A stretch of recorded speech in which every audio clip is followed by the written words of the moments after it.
Hey, what are you doing? He's a judge, Deirdre. He's not gonna bite. Hello? Judge Danforth. Yeah, hello. Ted? Is that you? Ted? No, Your Honor. My name is Nancy Drew. I think you've spoken with my father. Nancy Drew? Carson's daughter? Yes, and I'm with my friend Deirdre Shannon. We're investigating the arson at the Hathorne House. Ah, yes. Can we come in? Well, you see, no, I mean, I'd let you in, but I seem to have been locked in my office and I need some help getting out. I was hoping we could talk about the Hathorne House case. Yes, it's a terrible tragedy for our town. Let's table that discussion for later, okay? I'd like to get out of my office first. I wanted to talk to you about the colleges, you know, in Austria, at the Mosai Castle. Yes, Nancy, I would love to talk about it. I would really love if we could do it in person, face to face, as opposed to through this door. Do you know where I can find the key to your office? Yes, I believe I gave a copy of the key to Alicia Cole's backup. She's just down the hall. She's still here.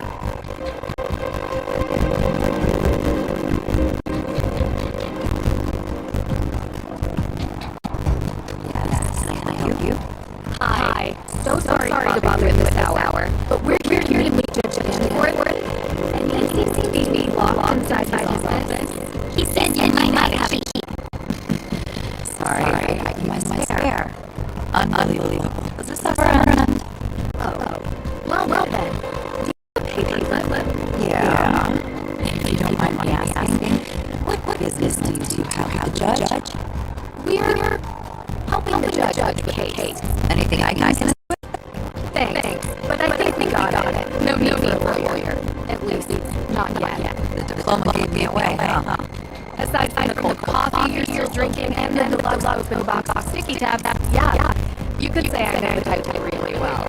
Nancy Drew, you really are your father's daughter. It's nice to finally meet you. You know my dad? Small world. If you need any assistance or more paper clips, feel free to ask.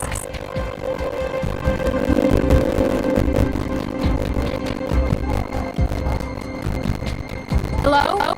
Judge Danforth. I'll come back later. Judge Danforth?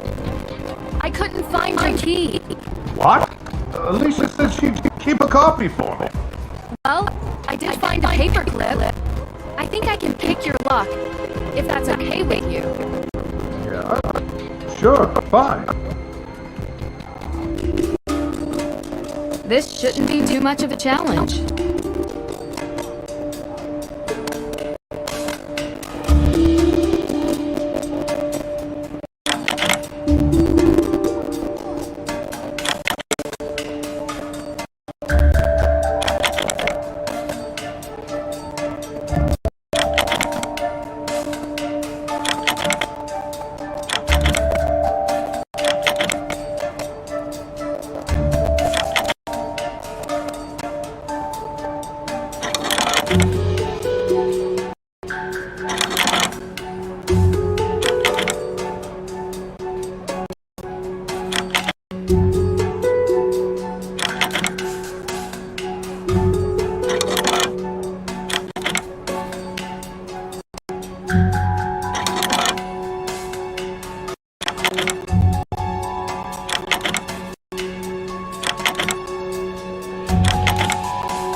at it. Efficient. How'd you learn to do that, actually? Online video tutorial. Someday you have to tell me about your secret life of breaking and entering, Drew. Because you're in danger of being cool. Which, honestly, I just don't like. Someday.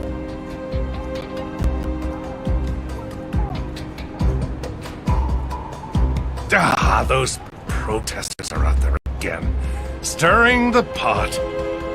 You know, this town used to be a quiet place, but it seems lately there's been an element that has infiltrated our community. No doubt one of those troublemakers locked my door and threw away the key. Now, Nancy, your father and I have discussed. Oh, sorry. I'm not Nancy. Of course you're not. You look nothing like Carson. Did your father ever tell you about the time we won 4th place at the Lake Winnipesaukee Regatta? You see, at the time I had 20/10 vision, so I was the navigator. Judge, this is Deirdre Shannon. She's working with me on the case. Deirdre, you're the one who tried to break down my door. Breakdown? Your Honor, that's an exaggeration. I was knocking. Emily? Look, I'm really busy dealing with this Hathorne House business. Being a judge is not as simple as, investigating during your free time. Well, we just used our free time to unlock your door. So I'm sure you'll be willing to repay us with some answers to our questions. Right? Yes, of course. What can I help you girls with? Can you explain to us how you're involved with the Hathorne House? Well, yes. The house was built by Judge John Hathorne during the 1600s, and it represented the oldest surviving structure from that era. Judge Hathorne, of course, was one of the 3 judges that presided over the Salem Witch Trials. Yes, and I'm sure we can read all about the home's history in Salem's museum. More recently, Frances Tuttle, Judge Hathorne's last direct descendant, lived in a small section of the house while the rest was left to fall into considerable disrepair. She was alone, except for a part-time caregiver, Lauren Holt, who had a bedroom in the carriage house. A few months ago, Frances Tuttle passed away, which left Hathorne House without a legal heir. According to the historical statutes of Salem, after 90 days, the house reverts to public property. The deadline of which is 2 days from now, at midnight. So, how did Frances Tuttle pass away exactly? The woman was 88 years old. The coroner confirmed death was of natural causes. So they never investigated Lauren Holt. You need the suspicion of foul play to investigate someone, young lady. We'd like to speak with her all the same. She still lives on the estate, although for how much longer we do not know. You can also find her in her shop, Luminous Infusions. She might be willing to talk to you. I was told the burning of Hathorne House is suspected to be a case of arson. How did the police come to that conclusion? The investigation found paint solvent residue on burnt embers, suggesting someone deliberately used an accelerant. Thankfully, Mrs. Tuttle never had to see what became of her home. And what evidence do you have that May Perry is the one responsible for this? Evidence? Have you ever heard of recidivism? 3 out of 4 criminals in the United States are repeat offenders. And there's only one person in all of them who has a history of fire-related crime. So, there is no evidence. Not yet, but there will be. You don't need evidence. She's already been convicted in the court of public opinion. Is that what she said? No, I'm saying it. She has a history with this sort of thing. What's May's motive? What does she gain by burning down the Hathorne House? You'd have to ask her. And while you're at it, you can ask about her alibi, which she refused to give to the police. So, any other questions? So the Book of Apologies. Why did you really need it? Yes, and first of all, I'm so glad you're all right. Nasty business. Had I known you were going to be put in harm's way, I would have never called Carson and asked for his help. I've done plenty of work for my father. He Trust me. I can handle myself. Yes, I'm sure you can. So, I've already heard some stories, but would you mind giving me your version of why the book is important? Yes, so. Judge Sewell was rumored to keep a ledger of all the accused, intending to publish it to reconcile with their families and clear their names. But he passed away before he could do so. Going to Austria for a rumored book seems a heck of a long shot. Well, I have been under some pressure from the AW group. AW as in accused witches.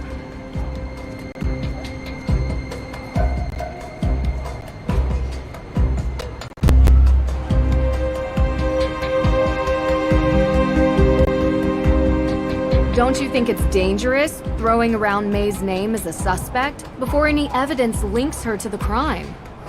What do you mean? What are you saying? From what you've described, there is no evidence against May. Yet you were saying that she did it. As a judge, I think you would be the first to admit that sounds prejudicial. It is not just me, Miss True. There are plenty of people who believe that May is responsible for this crime. It is not prejudice when she is the only likely suspect. Actually, that is the definition of prejudice. I'm not going to have this debate with you. Is there anything else? Talk to you later. Miss True, before you go, there is something else I need your help with. You're not locked out of your car, are you? Oh, no. There was an incident here recently. Someone broke into the evidence room. Oh. Have you called the police? Well, no, not yet. I don't think anything was taken. Never mind. I'll call the police. Thank you for your time.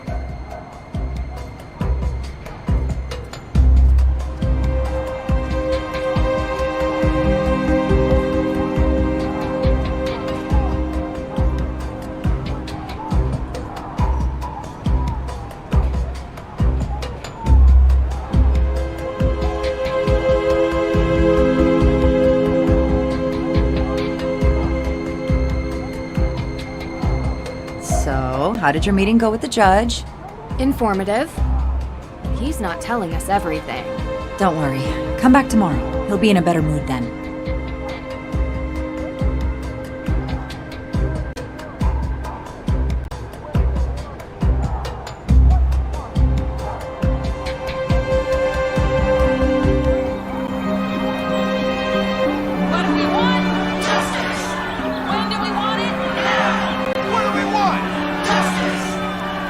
Spectre may be hanging over six.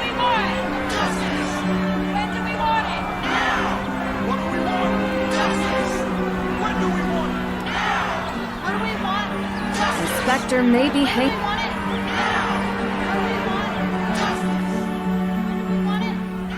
Ooh, should we take the witch tour?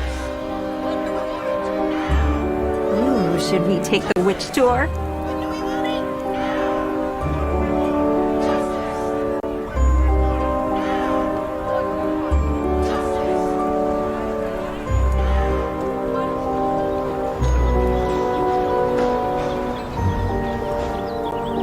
Darn, missed the opening hours. Better luck tomorrow.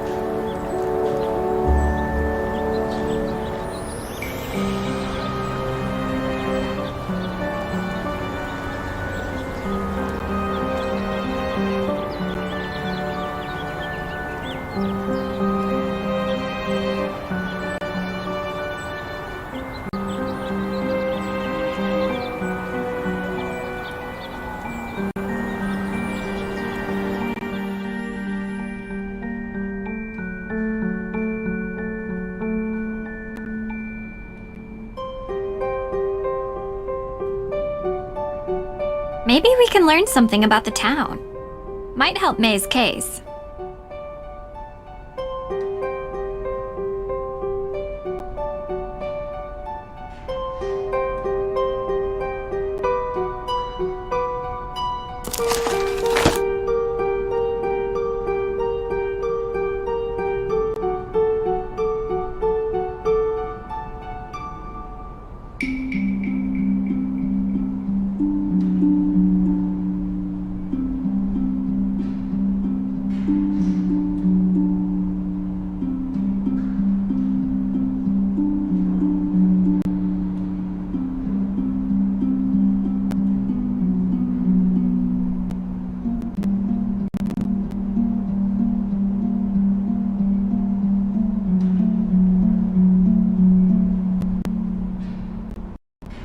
sad that even children are named in the list of those accused witches. Like Abigail Johnson, just 11.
Let's see.